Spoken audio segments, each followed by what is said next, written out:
verse 23. I want to show you how Jesus exercised dominion over circumstances in a way that provided protection for him and for others. Right? Matthew chapter 8, verse 23. And when he was entered into a ship, his disciples followed him. And behold, there arose a great tempest in the sea, insomuch that the ship was covered with waves, but he was asleep. And his disciples came to him and awoke him, saying, Lord, save us, we perish. And he saith unto them, Why are you fearful, O ye of little faith? Then he arose and rebuked the winds and the sea, and there was a great calm. All right, stop right there for a second. Something stood out to me, and it just stood out, right? When Jesus cast out a devil, it says, and he rebuked the spirit with his word, right? Many times it says that he talked to a specific thing. He rebuked the fever, and it left Peter's mother-in-law, right? So we could go into these different situations, and every time it said he rebuked something, it always told what he rebuked. Okay? Now, here it says, why are you fearful, O ye little faith? Then he arose and rebuked the winds and the sea, and there was a great calm. Notice he didn't rebuke Satan. He didn't rebuke Satan.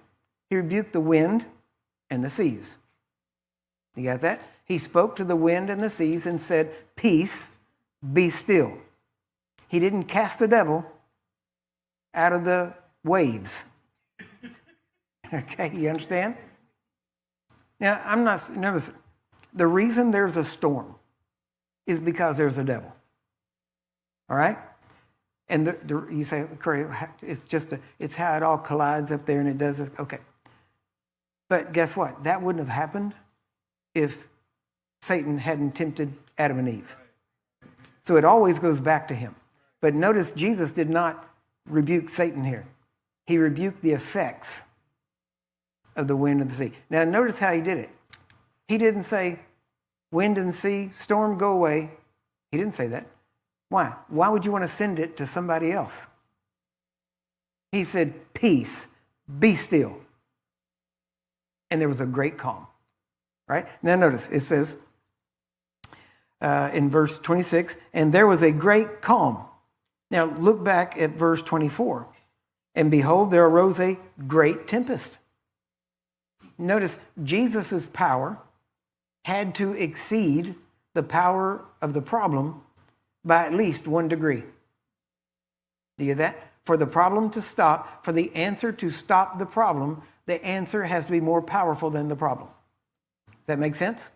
Okay.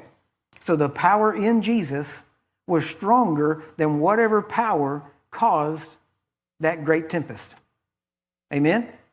His peace, that calm, was greater than the storm.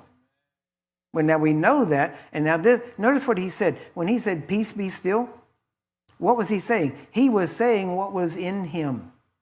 Why? Because he was peace. He had peace. Do you get that? He didn't get up there in fear and trembling and, okay, I commit. No. He got, my vision of it, the way I picture it, is he had to walk to the front of the boat, right past all the disciples, as he's talking. Oh, ye of little faith, why are you so afraid? What's going on? And he had to walk right past them, got up at the front of the boat, and goes, peace, be still. And I'm pretty sure he looked around at them with that same look on his face. Why? Because peace was in him. He released his peace. Okay, remember when he said, when you go into a house, what did he say? See if there's a son of peace. If the son of peace abides there, then your peace will rest upon it. When you go there, say, peace be upon this house. Why? Because he expected them to have peace. What was the greatest example of Jesus' peace? He was asleep in the back of the boat. The waves were covering the boat, and he's asleep. Now, he had peace, and then he got up and he put out peace. Do you understand that? You can't give what you don't have. Now, as a believer, you have that peace. Why? Because he said, my peace. Not peace like the world has. How does the world have peace? When there's calm and no conflict. But he said, that's not the kind of peace I give. I don't give you peace when there's no problems. I give you peace in the middle of the problems. Do you get that? He said, my peace I give you. That's the peace you have. You have the same peace that can sleep in the back of the boat while the storm is trying to sink you.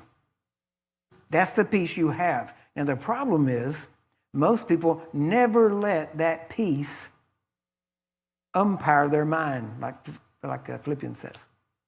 Never lets it guide them. It never. Why? Because fear comes in and their head gets full of fear. Why? Because your head gets full of facts. You have to realize facts don't count. They don't matter. Faith matters. Faith dictates the facts if you'll use it. And facts will change to align with your faith if you will use faith / equals authority. You got that?